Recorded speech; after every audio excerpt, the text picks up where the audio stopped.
a term for parents. We call them second goal parents. So, meaning the coach's goal is to win and teach life lessons. The coaches have two goals. Parents' goal is the second one. So, we want the parents just to focus on the life lessons and supporting their kids and supporting their coaches.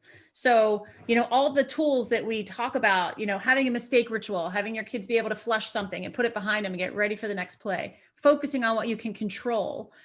These are all things that we teach coaches that parents need to be right in line with the coaches on. And there's no better time than now as parents, as we've flipped to how do we help as parents support their kids during this.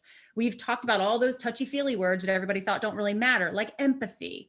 Okay, how as a parent do you have empathy when your child is seeming like they're depressed? They don't want to get out of bed.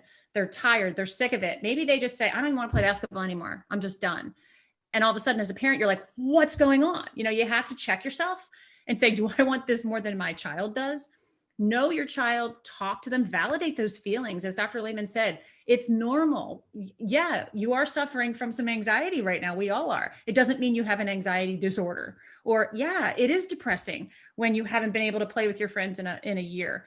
You don't necessarily have chronic depression. Now, I'm not belittling that because that is a real thing, as Dr. Lehman said. But I think as parents, the communication that we have with our kids, the other big thing that we've been talking to parents about is be honest with your kids. It's okay to say, this has been really tough on us too. This is really hard. You don't always have to be the strong, like, I got it all together, because if they see you having it all together, then they're going to think, oh, I guess I have to have it all together too. We want open and honest conversation between kids and parents, because that's the only way you're going to get anywhere. So having empathy, practicing gratitude with your kids will model what you do more than they give us credit for. They don't always act like they do, but they really do model what we do. So empathy, vulnerability, honesty, gratitude, those are all things that are not just fluff words, and they really come into practice right now at this time to help our kids get through this.